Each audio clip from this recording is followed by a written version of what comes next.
इस वीडियो में हम लोग चुंबकत्व के परमाणुवी मॉडल के आधार पर प्रतिचुंबकत्व व अनुचुंबकत्व की व्याख्या समझेंगे। परमाणुवी मॉडल में हम लोगों ने देखा कि पदार्थ का प्रत्येक परमाणु एक छोटा सा चुंबक होता है जिसको परमाणुवी चुंबक कहा जाता है, जिसकी चुंबकीय अक्षों को हम लोग तीर द्वारा दिखाए थे, चुंबकीय आघूर्ण। अब यहाँ पर हम लोग पहले प्रतिचुंबकत्व की व्याख्या पढ़ते हैं। तो अब प्रतिचुंबकत्व का गुण उन पदार्थों में पाया जाता है जिनके परमाणुओं में इलेक्ट्रॉनों की संख्या सम होती है। तो ये पॉइंट याद रखना है, प्रतिचुंबकीय पदार्थों के जो परमाणु होते हैं उनमें इलेक्ट्रॉनों की संख्या सम होती है और दो दो इलेक्ट्रॉन मिलकर एक ऐसा युग्म बना लेते हैं जिनके चक्रण विपरीत दिशा में होते हैं। तो पहले हम लोग जब परमाणुवी मॉडल पढ़े थे तब ये कहा गया था कि इलेक्ट्रॉन दो तरह से घूमते हैं, कक्षीय परिक्रमण और चक्रण के द्वारा। तो अब वो दो पेयर बनाते हैं, दो इलेक्ट्रॉन मिलकर, उनमें दोनों के चक्रण विपरीत दिशा में होता है। एक एंटी क्लॉकवाइज होगा, एक क्लॉकवाइज होगा। तो अब इसमें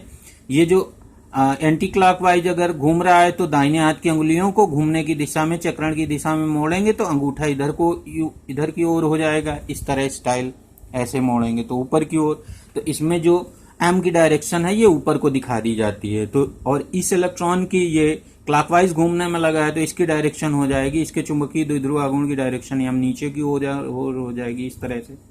तो अब यहाँ पर और लिख देते हैं फिर। अब दोनों एक दूसरे के, अब चूंकि दोनों चक्रण विपरीत दिशा में घूमते हैं इसलिए दोनों एक दूसरे के चुंबकीय आघूर्ण को निरस्त कर देते हैं।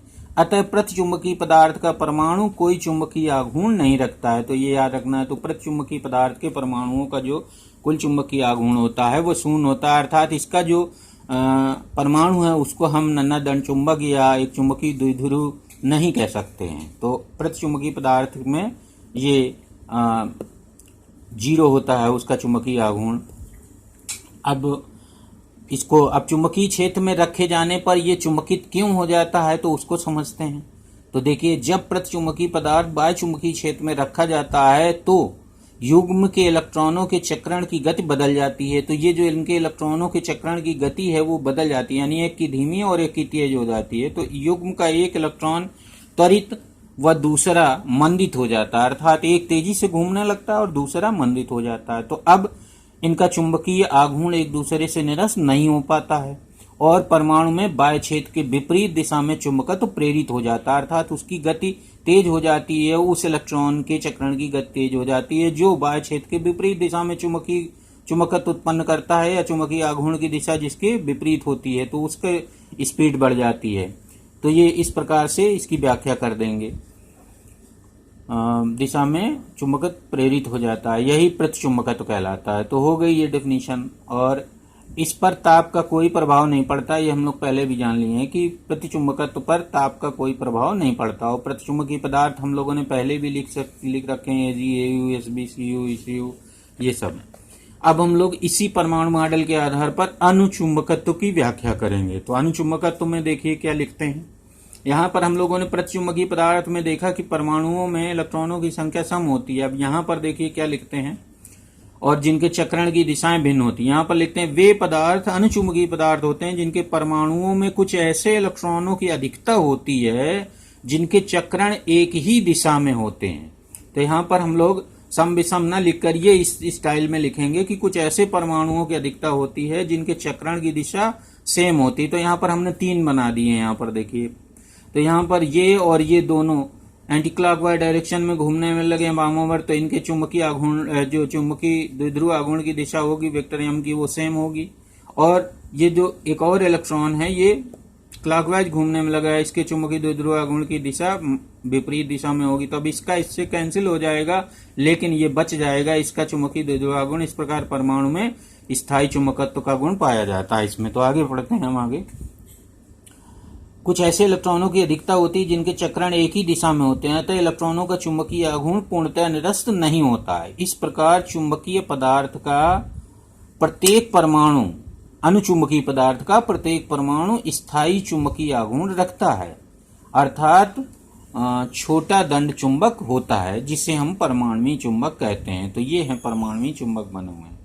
अब सामान्य अवस्था में ये परमाणुवी चुंबक पदार्थ में इस प्रकार अविविन्यस्त होते हैं, इस प्रकार इनका ओरिएंटेशन होता है कि नेट चुंबकीय आघूर्ण शून्य होता है, यानी सिग्मा एम बराबर 0। तो ये सब बनाए गए हैं तो इनका जो डायरेक्शन होती है हम की इस प्रकार से अनियमित तरीके से ये सेट होते हैं, या इनका अरेंजमेंट अनियमित तरीके से होता है ताकि जो नेट चुंबकीय आघूर्ण हो शून्य हो जाए। तो ये सामान्य अवस्था में।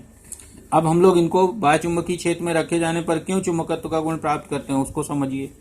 जब अनुचुंबकीय पदार्थ को बाह्य चुंबकीय क्षेत्र में रखते हैं तो समस्त परमाणुीय चुंबक की चुंबकीय अक्षें जो यम की डायरेक्शन ये बनाई गई हैं वह बाह्य क्षेत्र की दिशा में संरेखित हो जाती हैं, यानी सारे के सारी चुंबकीय क्षेत्र की दिशा में घूम जाते हैं परमाणु, यूं कह लीजिए जो ये चुंबकीय द्विध्रुव है।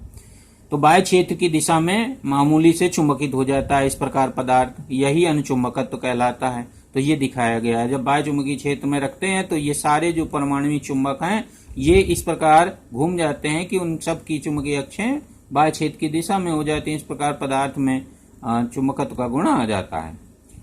अनुचुंबकत्व पर ताप का प्रभाव विपरीत पड़ता है, यानी काइएम प्रोपोर्शनल 1/T, क्यूरी का नियम हम लोगों ने पढ़ा था। काइएम प्रोपोर्शनल 1/T होता है, जहां T का मान, अब यहाँ पर देखिए T का मान घटाएंगे तो जो इनकी चुंबकीय प्रवृत्ति है वो बढ़ती जाएगी। तो ये ताप बढ़ाने पर चुंबकन बढ़ता है लिखा हुआ है। बस ये है प्रतिचुंबकत्व और अनुचुंबकत्व की व्याख्या। अब जो लौ चुंबकत्व की व्याख्या है वो चुंबकत्व के परमाणुीय मॉडल से नहीं की जाती, बल्कि उसके लिए दूसरा और एक सिद्धांत है जिसको डोमेन सिद्धांत कहते हैं। तो वो हम लोग आगे वाले वीडियो में समझेंगे।